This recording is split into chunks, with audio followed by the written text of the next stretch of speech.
Verano de 1998, Rusia, San Petersburgo. Afuera hay un bochorno pegajoso, típico del verano norteño, cuando el asfalto arde y el aire se vuelve más pesado de lo normal. Afuera, los pocos transeúntes cruzan la calle sin prisa y caminan soñolientos hacia las paradas de autobús. En una pequeña oficina de contabilidad en el tercer piso, una lámpara fluorescente chisporrotea suavemente mientras Aliona Kobotova, una mujer ordenada de unos 30 años, escribe concentrada en el libro contable. Los papeles están ordenados. En el escritorio hay formularios bancarios y un fajo de efectivo atado con una liga. El dinero debe salir con los custodios de valores en 1 hora. De repente, un estruendo retumba por la oficina. La puerta se abre de golpe, saliéndose de las bisagras y chocando contra la pared, y 2 personas irrumpen en la habitación. Las máscaras negras cubren sus rostros y las armas muestran que no son ladrones novatos. El primero, alto y de hombros anchos, apunta en silencio el cañón directamente al rostro de Kobotova. El frío acero de la pistola provoca un miedo paralizante, pero ella no grita, solo se cubre instintivamente el rostro con las manos. El segundo, de menor estatura, con un solo movimiento preciso, corta el cable del teléfono, lo rompe y lo lanza a un lado, luego empieza a manipular la puerta, fijando a la manija un extraño dispositivo que parece un explosivo casero. El dinero aquí, todo, ahora mismo. La voz del primero es uniforme, sin emociones. Kobotova empuja despacio los fajos de dinero al borde de la mesa. El temblor recorre sus manos, pero se obliga a controlarse. El ladrón recoge los billetes y los mete en una bolsa. De repente, se queda inmóvil. Observa su saco, donde debajo de la clavícula hay un broche prendido. Objeto antiguo elegante con patrón tallado exquisitamente. El desconocido duda y luego, de golpe, arranca la joya. ¡Esto es mío!, Kobotova exclama. ¡Es mío! Y un ladrón se ríe fuerte. ¡No te muevas! Si abres la puerta, volarás. Añade el segundo y los ladrones salen rápido de la oficina de la contadora. Se oye el clic de la cerradura. Silencio. Aliona oye cómo la puerta de entrada se azota, luego los pasos corriendo se mezclan con el ruido de la calle y ella queda sola en una trampa minada. Media hora después, a la central de guardia del departamento de policía de Krasnogvardeyski, en San Petersburgo, llegó una llamada de alarma. Aliona Kobotova, controlando el pánico, reportó un asalto armado en la oficina de una empresa mayorista y minorista donde trabajaba como contadora. Los delincuentes robaron el dinero y pusieron explosivos en la salida, impidiendo la fuga. A pesar del shock, logró unir los cables cortados del teléfono y llamar a la policía. Agentes y artificieros llegaron al lugar a los pocos minutos. En la inspección se determinó que los delincuentes ingresaron por el sótano, cortando el candado de la puerta al patio. Desde ahí, cruzaron sin problemas las salas de servicio y llegaron a la oficina de caja. En la manija de la puerta había un objeto que parecía TNT, pero tras revisarlo, los artificieros vieron que solo era una imitación de artefacto explosivo. Los delincuentes no planeaban quitarle la vida a nadie, solo querían que el pánico de la víctima les diera el tiempo necesario para escapar. Kobotova dijo que los asaltantes usaban máscaras y ropa oscura, pero no recordaba bien su apariencia. Ella no pudo describir la estatura, complexión o características del habla de los delincuentes. Según sus cálculos preliminares, el dinero robado era de unos 120.000 rublos. Por el asalto se abrió un caso penal, cuya investigación encabezó Oleg Shishin, agente de la Policía de Investigaciones Criminales de la Dirección Principal de Asuntos Internos de San Petersburgo.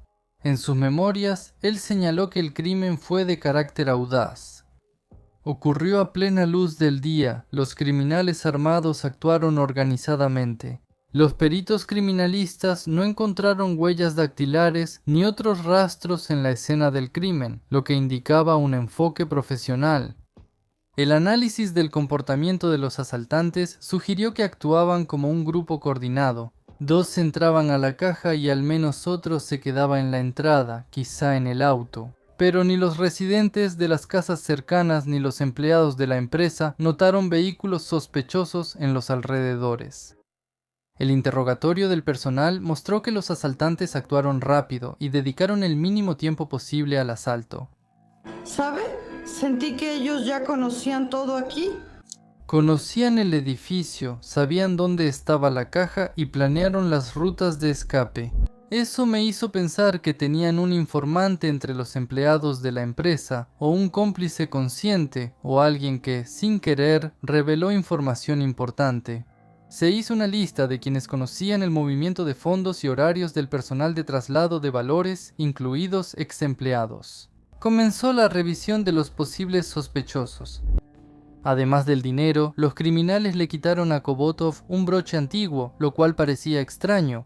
La mujer recordó que uno de los asaltantes se reía mientras sostenía las joyas en las manos. Yo me reía, señora. Los investigadores enviaron la descripción del broche a casas de empeño y tiendas de antigüedades, pero no obtuvieron información. Kobotova contó que la joya era especialmente valiosa para ella porque fue el motivo por el que conoció a un hombre llamado Yuri, con quien inició un romance. Se encontraron por casualidad en el cine, y Yuri, quien se presentó como un experto en joyería, notó el broche. Su relación avanzaba rápidamente, pero una semana antes del ataque, él se fue repentinamente de viaje de negocios y dejó de comunicarse. Kobotova ni tenía foto de él ni sabía dónde vivía. Sus encuentros siempre ocurrían por iniciativa de él, en lugares que no permitían identificarlo.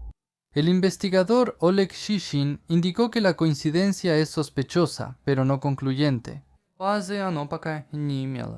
Kobotova seguía afirmando que su conocido Yuri no podía estar involucrado en el crimen. Sin embargo, el investigador Shishin decidió esperar su regreso y realizar un interrogatorio. Sobre todo porque Kobotova prometió organizar su encuentro para que él pudiera demostrar su inocencia. Pero pasaron varios días y no hubo noticias de ella. Antes de que el detective volviera a contactar a la contadora, llegó una noticia inquietante. Hubo un nuevo ataque en el mismo distrito. Por el modus operandi coincidía completamente con el primero. Criminales armados, una oficina de comercio mayorista y minorista, una réplica de un artefacto explosivo en la puerta de la caja, ninguna pista, un robo cuidadosamente planeado. ¿La reunión continuaba? La reunión con Kobotov continuaba hasta ahora. Los investigadores concluyeron que la banda actúa con información interna. Los delincuentes se ubicaron bien y sabían exactamente cuándo y dónde había mucho dinero en las cajas. Los agentes interrogaron de nuevo a todos los empleados, incluso a los despedidos, y los revisaron por posible implicación. Compararon la información recopilada con datos del delito anterior, pero no hallaron coincidencias. Las pruebas no señalaban a ningún sospechoso en particular, y la información sobre los asaltantes seguía siendo muy escasa. Mientras tanto, los asaltos siguieron. Los criminales, sintiéndose impunes, actuaron con más audacia y ampliaron el radio de sus ataques. Los robos ocurrieron en otras zonas de San Petersburgo, además de Krasnogvardeyski. Los investigadores trabajaron las 24 horas. Los investigadores no tenían pistas. Otro asalto ocurrió en el distrito Kirovsky de San Petersburgo, donde unos bandidos, amenazando con armas, asaltaron la caja de una tienda de ropa de abrigo. De nuevo usaron la misma táctica, se llevaron la caja registradora y huyeron. Los agentes volvieron a escuchar las mismas palabras de las víctimas. La cajera Galina Alexeeva contó que 15 minutos antes del asalto llevaron una bolsa grande a la caja, y ella tuvo la impresión de que los ladrones, durante el asalto, conocían bien la distribución de las habitaciones del edificio. Los rumores del audaz asalto se propagaron rápido en San Petersburgo, preocupando a dueños de empresas privadas. Por temor a ataques, los empresarios reforzaron la seguridad y revisaron sus medidas de protección. Incluso entre criminales, lo ocurrido sorprendió. Fuentes operativas informaron que el crimen no está relacionado con las agrupaciones conocidas que controlaban el negocio. Es más, Incluso los líderes criminales locales se sorprendieron por el descaro y profesionalismo. Nunca habían visto novatos así en el crimen local. Todas las empresas afectadas se dedicaban al comercio mayorista y minorista, por lo que los investigadores esperaban un nuevo ataque a una firma similar. Se intentó predecir el siguiente objetivo, pero los acontecimientos fueron inesperados. Otro mensaje. El aviso sobre un asalto armado no vino de una organización comercial, sino de una clínica dental privada. Esta vez los delincuentes no tuvieron éxito por las circunstancias en su contra.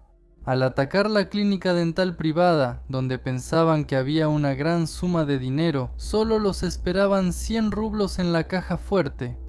Como se supo después, ese día los encargados de recoger el dinero cambiaron el horario. Este asalto también destacó porque uno de los ladrones, por motivos desconocidos, entregó a la contadora Natalia Kislytsina un antiguo broche que Kobotova reconoció de inmediato. Era el mismo broche que le habían robado durante el primer asalto. El investigador Oleg Shishin le dijo a Kobotova, para ganarse su confianza, que el broche quedaría como prueba material.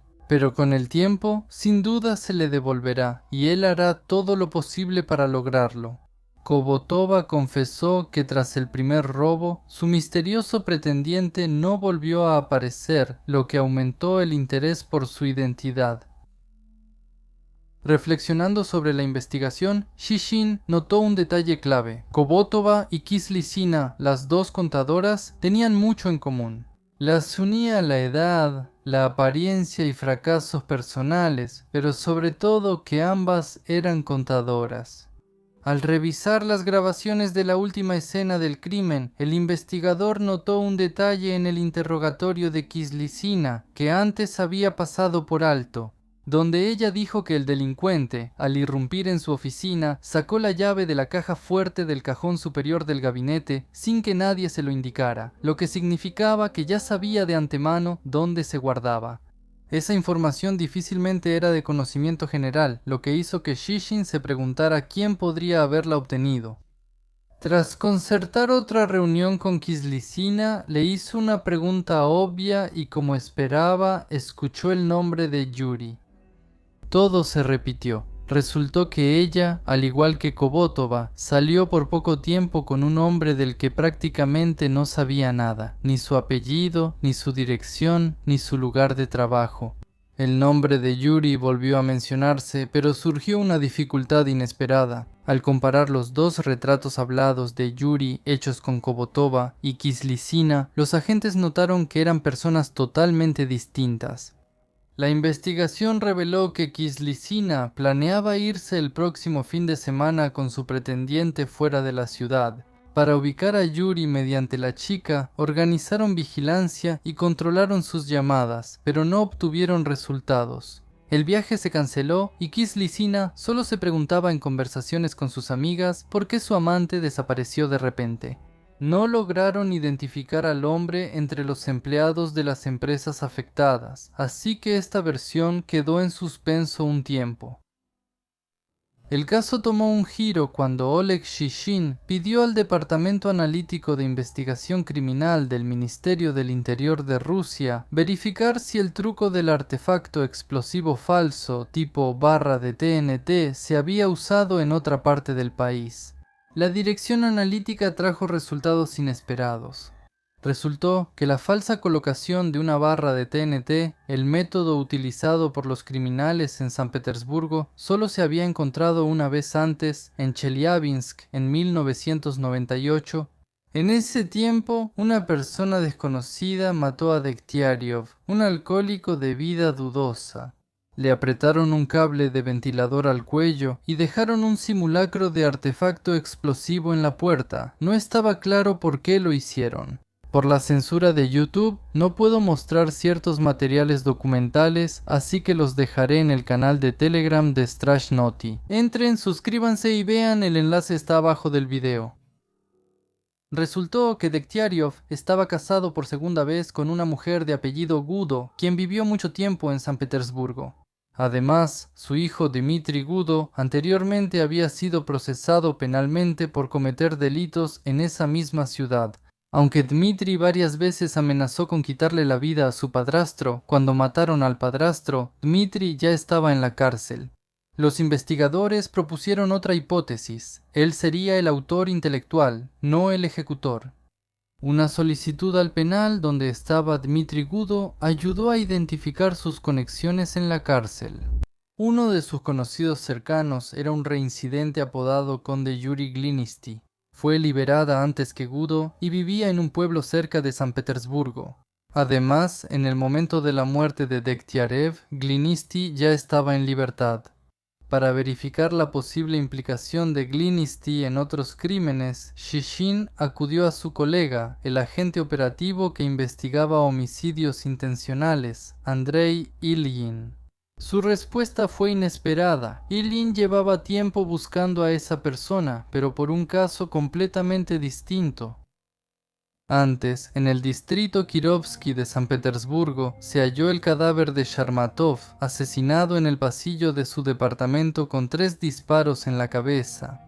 En el departamento había caos. Los delincuentes buscaban objetos de valor. La clave del caso fue el teléfono con identificador de llamadas. En el contestador automático del fallecido figuraba el contacto de Victoria Afanasieva, en cuya casa los agentes hallaron durante el registro.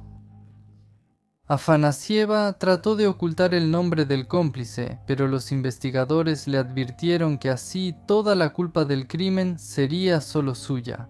Ella, bajo presión, reveló que el delincuente era Yuri Glinisty, apodado Graf.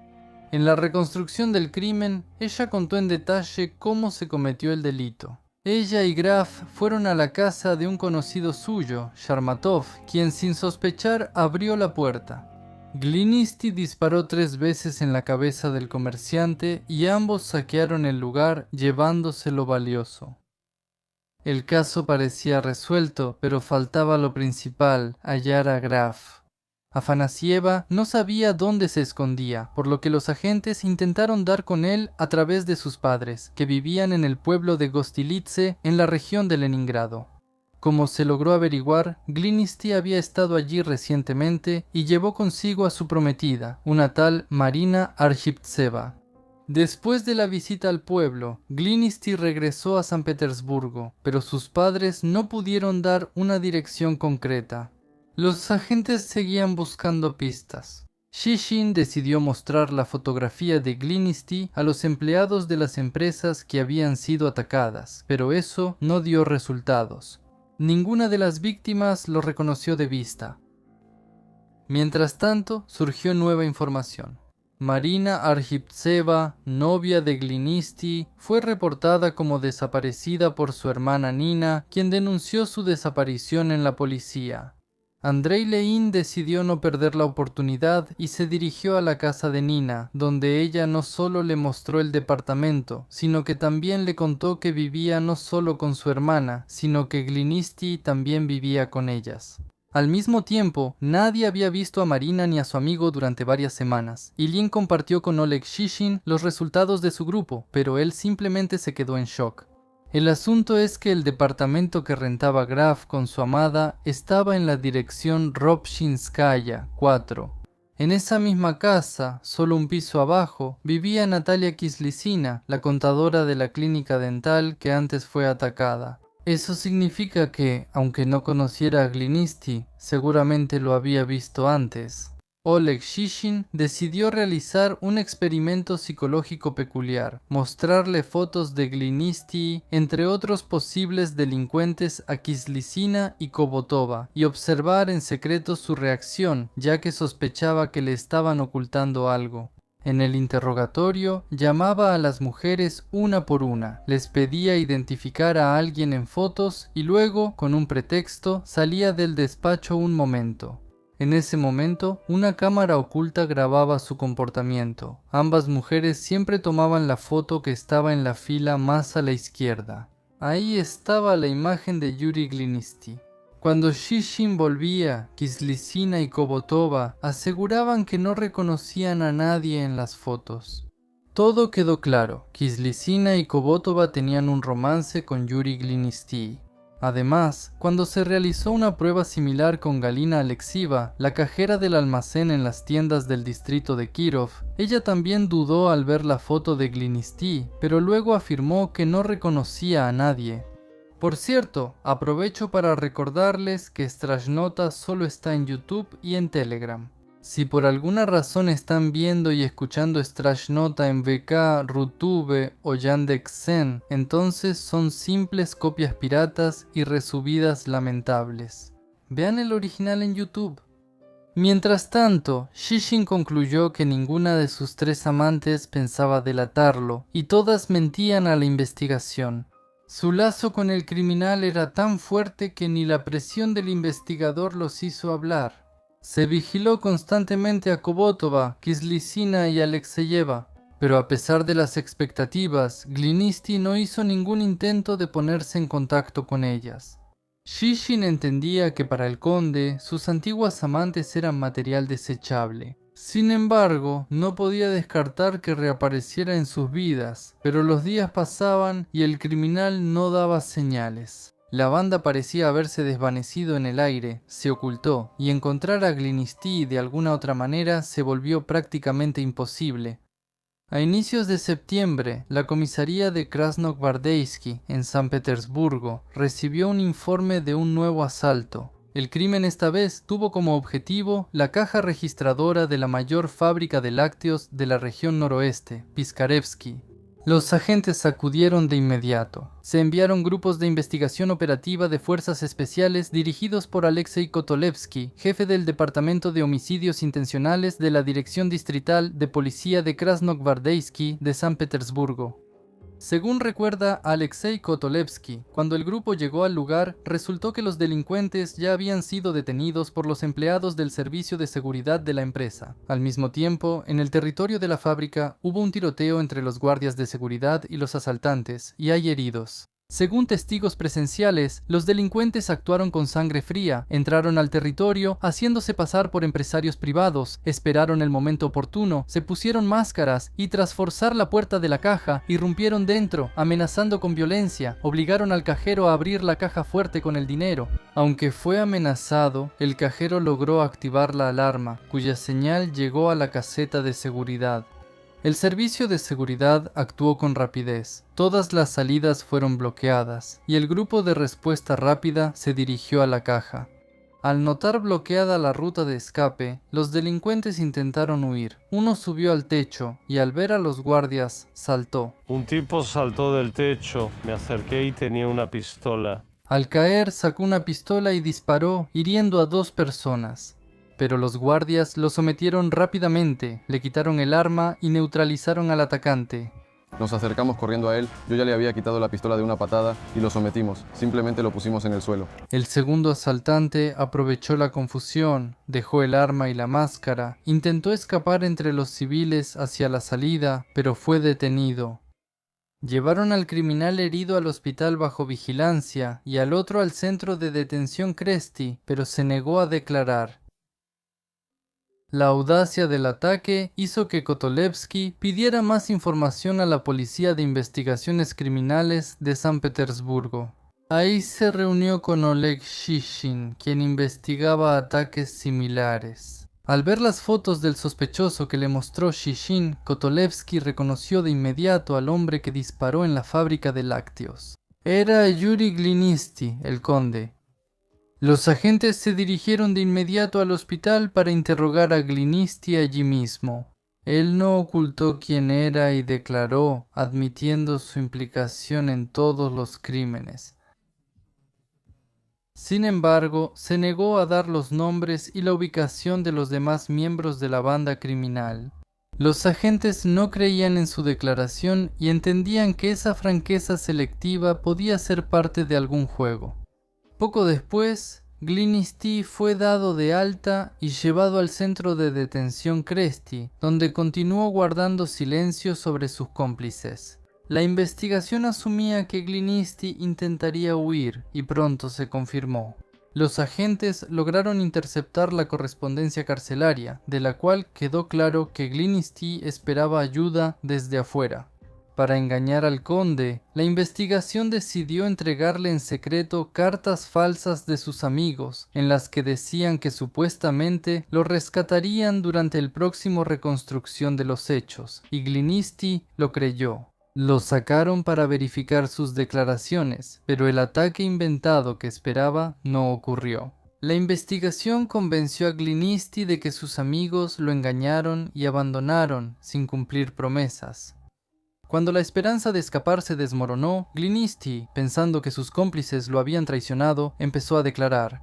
Durante otro interrogatorio, él delató a sus cómplices, dando los nombres de todos los miembros de la banda. Como resultado, fueron detenidos Dmitry Gudo, Sergei Gelmanov, Alexander Sushchenko, Igor Kramarenko, Alexander Vakumov y Igor Lukianenko. Desde este momento se unen dos casos penales, uno por los asaltos a las cajas y otro por el ataque a la fábrica de lácteos. Y comienza la investigación de un gran caso penal contra la banda de Yuri Glinisti. Yuri Glinisti, con un gran historial criminal y experiencia en robos y asaltos, era ambicioso, un soñador. Soñaba con formar un grupo independiente de las capos del crimen dedicado a asesinatos por encargo en Rusia. Quería ir más allá de la actividad criminal común y formar un equipo de asesinos profesionales.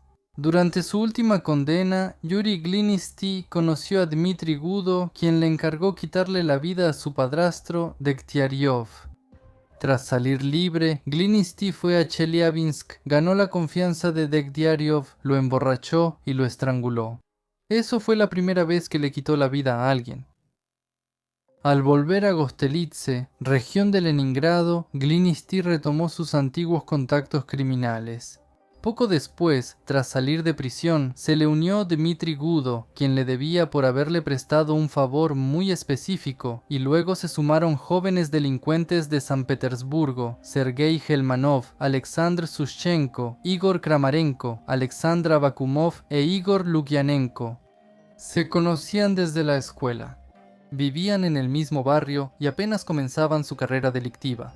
Glinisti sabía que era muy pronto para poner a una banda joven a cometer asesinatos por encargo. Inició con asaltos, donde los chicos podían endurecerse y adquirir habilidades.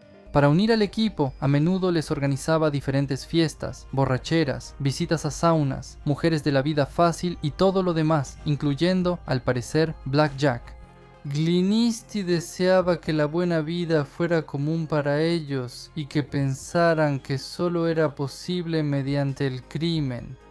Hacía todo esto para que no hubiera vuelta atrás y además grababa a los bandidos en sus visitas. Ellos no le daban importancia, pensaban que el conde simplemente tenía ese pasatiempo y quería capturarlos en fotos como recuerdo. En realidad, el jefe usaba las grabaciones para controlar, filmando a cada participante de perfil, de frente y grabando sus conversaciones sobre los ataques planeados. Luego, todo eso podía convertirse en material comprometedor que mantenía a todo el grupo bajo control. No había manera de zafarse. Eso es un crimen y complicidad, decía Yuri Glinisti sobre su método para educar a chicos problemáticos del barrio. La banda de Glinisti incrementaba su actividad criminal y el éxito en sus delitos fortalecía su autoridad entre sus subordinados. Además, el líder tenía una característica especial que lo distinguía favorablemente de otros criminales y lo hacía destacar. Sabía cómo encantar a las mujeres y usaba con éxito esa habilidad en sus esquemas criminales. Las relaciones con contadoras, cajeras y otras empleadas de los departamentos financieros a menudo no eran casuales. Eran parte de un plan cuidadosamente elaborado para preparar futuros asaltos. Glinisti elegía un objetivo, se acercaba y creaba confianza. Él sabía cómo iniciar una conversación, cómo captar la atención y adaptarse a su interlocutora para, en el momento adecuado, utilizar la información obtenida. Él manipulaba hábilmente a las mujeres, quienes ni siquiera sospechaban que solo eran herramientas en su juego. El propio conde lo comentaba así: si ves a una mujer hermosa, tienes que acercarte y simplemente poner a prueba tus habilidades. Acércate y empieza un diálogo con la mujer. Todo depende de cómo inició el diálogo y si encontró la clave. Yuri Glinisti veía a todas las mujeres del sector financiero solo de forma utilitaria. Las necesitaba para averiguar todos los detalles sobre el almacenamiento y el traslado de dinero. Sin embargo, una contadora logró superarlo. Glinisti conoció a Marina Arshiptseva, contadora de una empresa privada. A diferencia de otras víctimas, la joven no cayó en sus trucos. Cuando Glinisti intentó regalarle ese mismo broche antiguo como obsequio, ella se negó. Sin embargo, la relación que apenas comenzaba, al parecer continuó y se desarrolló de una manera poco habitual. Pronto, el líder empezó a comportarse de forma inesperada. Glinisti canceló el crimen planeado justo la víspera, por el cual había seducido a Arshiptseva, lo que causó desconcierto entre sus cómplices. Aún más inquietud causaba el hecho de que el conde pasaba cada vez más tiempo con Marina, ignorando sus ruidosas reuniones con alcohol y mujeres fáciles. Mientras Glinisti y Marina estaban en la cafetería, él les rentó un departamento, donde pronto empezó a aparecer también la hermana menor de Marina, Nina. Él se involucró en esta historia una vez.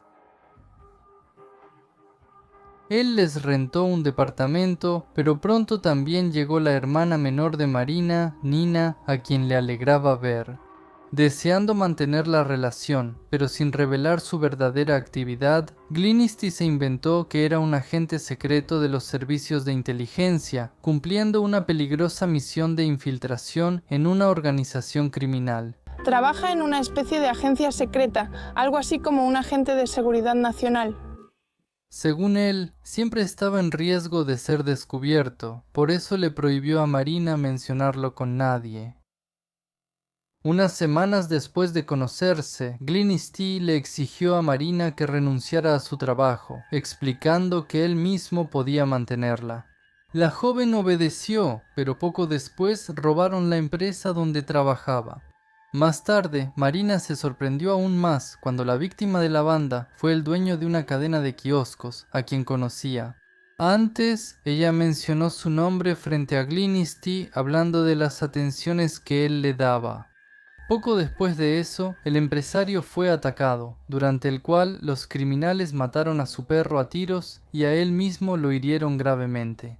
Al principio, Marina no notó la conexión entre los eventos, pero pronto comprendió que su elegido no era héroe ni agente, sino un criminal que organizó varios asaltos violentos. No lograba romper del todo con el conde. Esperaba que su amor cambiara a Glinisti y lo alejara de su pasado criminal, pero ese camino no tenía salida. La relación comenzó a deteriorarse por las infidelidades de Glinisti, quien las hacía para conseguir información para ataques futuros. Un día, cuando Marina no estaba, lo visitó su vecina del piso de abajo, Natalia Kislytsina, contadora en una clínica dental. Entre ella y Glinisti surgió un romance que pronto terminó con el robo de la clínica, pero el asalto resultó ser un fracaso. Esto causó indignación entre los cómplices y la autoridad del conde pronto se desplomó a sus ojos. Para la banda, esto fue el límite. Los cómplices pensaban que su jefe actuaba cada vez más por interés propio y no por el bien común. Pero el golpe no solo afectó la reputación criminal de Glinisti. Marina también se enteró de la traición con Kislytsina, lo que la llevó a una profunda depresión y a volverse adicta a sustancias prohibidas, tratando así de calmar su dolor. Por primera vez en mucho tiempo, Glinisti temió por ella. Intentó salvar a Marina enviándola lejos del entorno criminal, al pueblo natal de Glinisti, donde vivían sus padres. Mientras tanto, surgía una división en la banda. Los cómplices hablaban cada vez más a espaldas de su líder, se quejaban entre ellos y el ambiente en las reuniones se volvía cada vez más tenso. De acuerdo con las leyes del mundo criminal, la única solución a este problema podía ser eliminar al líder. El propio Glinisti tampoco era tonto, él lo entendía todo y veía que la situación dentro del grupo se había tensado al máximo. Sus compañeros de trabajo ahora lo veían a él y a sus debilidades como una amenaza para su causa común. Cabe señalar que en el mundo criminal no existía el concepto de irse por voluntad propia. Quien se convertía en el eslabón débil o era eliminado o tenía que eliminar sus propias debilidades por sí mismo. Son mis amigos, trabajo con ellos. Un día, los subordinados del conde decidieron organizar un golpe dentro de la banda y fueron hacia él para eliminar al eslabón débil. Él, armado con pistola, los enfrentó sin ceder. Antiguos amigos y compañeros se encañonaron mutuamente, pero tras negociaciones breves, los cómplices del conde se retiraron. Esto le salvó la vida por un tiempo. Glinisti debía decidir, pues la situación a su alrededor se volvió crítica. Cualquier movimiento imprudente podría costarle la vida, y entonces sus antiguos amigos ya no se preocuparían por la historia previa, no sentirían empatía por él ni compartirían sus sentimientos. Simplemente se desharían de él, como de un elemento innecesario. El mismo Glinisti, recordando estos acontecimientos, dijo: «Llegó el momento. Eliminarme, vinieron por mí, son mis amigos y trabajo con ellos, ¿entiendes? Pero es un pantano. Me dijeron que ahora no puedes trabajar con nosotros ni podemos dejarte ir». Estaba listo para disparar porque sabía que me matarían, pero nadie se movió, así que tuvimos que separarnos. A Marina le prometió dejar el crimen. Al escuchar esto, la chica estaba en el séptimo cielo y después la pareja se fue de picnic fuera de la ciudad para celebrar su nueva vida.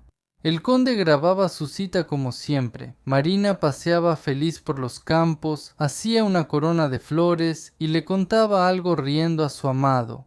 Durante el paseo, al llegar al bosque, el conde apagó la cámara y ejecutó la sentencia de muerte, disparándole a Marina y manteniendo su posición en el mundo criminal. El jefe Glinisti dijo que fue un asesinato rutinario, pero tras la muerte de Marina, Yuri perdió el control, se volvió irritable, agresivo y comenzó a consumir drogas. Al poco tiempo llegó a su vida Victoria Afanasieva, opuesta a la ingenua Marina. Ella ya estaba en el mundo criminal y no veía mal las acciones del conde, al contrario, sentía atracción por los delincuentes. Fue entonces cuando Afanasieva le contó a Glinisti que había conocido a un joyero, un tal Sharmatov, y él decidió que había encontrado algo de lo que sacar provecho. Fueron a la casa del hombre y al abrir la puerta, el conde le disparó en la cabeza sin dudar. Y solo después se supo que él no era ningún joyero, sino que Afanasieva había mandado al conde contra un simple geólogo, lo que incluso sorprendió a sus cómplices por lo absurdo de las acciones del líder. Entonces la banda se disolvió. Los miembros notaron que su líder ya no planeaba los crímenes con el mismo cuidado.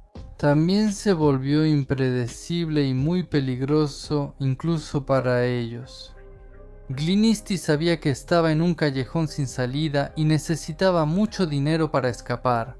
Para conseguirla, les propuso a sus cómplices atacar una gran fábrica de productos lácteos, pero solo Gudó y Lukianenko aceptaron la aventura. Los demás se negaron a ayudar al conde. El 6 de noviembre de 1998, durante el asalto a la planta de productos lácteos, todo salió mal.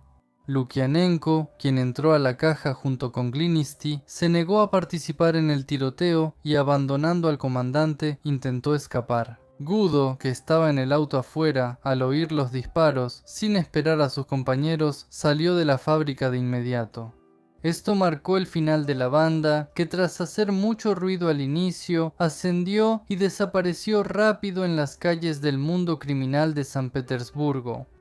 Ahora pasemos a la sentencia, pero antes de eso, intentemos entender qué tipo de personas eran estos criminales y sus cómplices involuntarias. Victoria Afanasieva, cómplice, provocó la muerte de Sharmatov, tipo de personalidad, sociópata, acostumbrada al crimen. Feminidad depredadora, manipulaba tanto a los hombres como a Glinisti y a la víctima Sharmatov. Ausencia de moral. Incitó a Yuri contra un conocido por ganancia, adaptada al entorno criminal. A diferencia de las ingenuas contadoras, ella no creía en la leyenda heroica, motivación, beneficio, cercanía al poder, la adrenalina del crimen. Marina Argipseva, la única que influyó emocionalmente en Glinisti. Personalidad: empática, romántica, con tendencia depresiva. Vulnerable, cayó en una dependencia emocional del conde. Idealización: durante mucho tiempo no creyó que su amado fuera un criminal. Necesidad de salvar, esperaba cambiar a Glinisti con su amor. Autodestrucción: tras la traición y uso de sustancias, se aisló. Motivación, amor, cercanía, fe en la posibilidad de cambiar al otro. Alexander Sushchenko, Sergei Gelmanov, Igor Kramarenko, Alexandra Bakumov, Igor Lukianenko, autores materiales.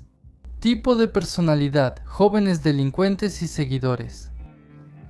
Conformismo: siguieron a Glinisti en busca de una vida fácil. Infantilismo: están enamorados de la imagen del éxito criminal. Baja madurez moral: no notaron las consecuencias hasta que las sufrieron ellos mismos.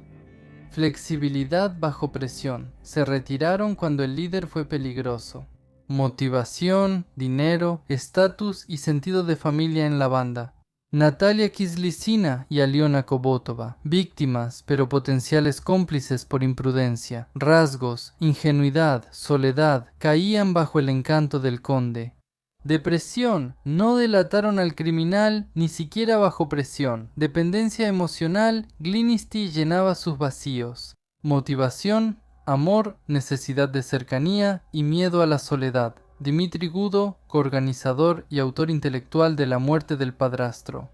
Personalidad antisocial e influenciable, impulsivo, ordenó el asesinato del padrastro sin considerar consecuencias. Dependía de figuras fuertes y se unió a Glinisti tras salir en libertad. Baja iniciativa, no se mostró como líder, más bien fue un ejecutor con agresividad. Motivación, venganza y poder al unirse a la banda. Yuri Glinisti, conde, líder de la banda y asesino manipulador. Tipo de personalidad: psicópata con rasgos de trastorno narcisista y antisocial. Rasgos: alto intelecto y pensamiento estratégico. Planeaba asaltos complejos, iba varios pasos adelante. Ausencia de empatía: quitarle la vida a alguien era habitual para él. Mató a Marina tras el picnic sin remordimientos. Manipulador: encantaba a las mujeres para obtener información, mientras grababa en video a sus cómplices para tener material comprometedora. Narcisismo: quería un imperio criminal propio y ser el jefe. Le gustaba ser reconocido oficialmente como bandido en la sentencia. Paranoia de control: grababa a todos sus cómplices, los mantenía atemorizados. Necesidad de dominar: dominaba y oprimía, pero al volverse débil quedó vulnerable a la traición. Motivación: poder, dinero, reconocimiento, ilusión de control. Los crímenes eran su camino a la grandeza. Retrato psicológico de la banda: el líder es narcisista, sádico y controlador. Los ejecutores son personas desorientadas, influenciables e inmaduras. Las mujeres son víctimas usadas en la estrategia del líder. El grupo actuaba como una célula sectaria, donde el líder carismático sometía a todos hasta que sus debilidades personales destruyeron el sistema. Si quieres encargar un retrato, hazlo en el enlace que está en la descripción del video. Entren y pidan, puede interesarles. El 27 de enero de 2003, por sentencia del Tribunal de la Ciudad de San Petersburgo, Yuri Alexievich Glinisti fue declarado culpable de crear un grupo armado estable con el objetivo de atacar a ciudadanos y organizaciones. Dirige dicho grupo. En la comisión de 11 asaltos con violencia peligrosa para la vida y la salud, así como con armas de fuego, en 3 homicidios y 4 intentos de homicidio en la adquisición y posesión ilegal de sustancias prohibidas, así como en la adquisición, posesión y portación ilegal de armas y municiones. Se le impuso la pena de cadena perpetua con cumplimiento en una colonia de régimen estricto. Lo interesante es que el juez Valery Zhukov aceptó la acusación de bandolerismo contra el conde, algo raro en esos tiempos. Los tribunales solían evitar ese artículo y dividían los casos de bandolerismo en episodios separados. Es significativo que Glinisti no apeló la sentencia. El reconocimiento oficial de que era un bandido, al parecer, solo alimentaba su ego, lo que también se evidenciaba en el hecho de que el conde prometió escribir y publicar sus memorias en la cárcel, ya que tenía tiempo de sobra para hacerlo. Igor Lukianenko fue condenado a 16 años de prisión, Alexander Bakumov, Dmitry Gudo e Igor Kramarenko a 10 años cada uno. Cada uno de ellos fue enviado a cumplir su condena en una colonia de régimen estricto, mientras que Victoria Afanasieva recibió 5 años y medio de prisión por complicidad, cumpliendo su condena en una colonia de régimen general. Al sentenciar a Glinisti, los otros miembros de la banda evadieron el proceso penal. En diciembre de 2009 fue detenido Sergei Gelmanov, miembro de la banda de Yuri Glinisti, que se encontraba prófugo. En el cateo a su departamento, los agentes confiscaron más de 250 cartuchos para armas de fuego, un pasaporte, una licencia de conducir y otros documentos. Los nombres en todos los documentos eran distintos, pero la foto era la misma. Durante la investigación también se identificó a otro miembro de la banda, Sasha Pequeño, quien participó en los asaltos. Pero nadie logró revelar la identidad de este delincuente, por lo que el proceso penal en su contra aún no ha concluido. La información sobre la captura de Alexander Sushchenko, buscado a nivel federal hasta hoy. Probablemente él siga ocultándose de la persecución penal. Comenten qué opinan sobre este caso, den like o dislike, visiten el canal de Telegram y vean más videos en Strash Nota en YouTube, ya que se publican aunque no siempre lleguen notificaciones.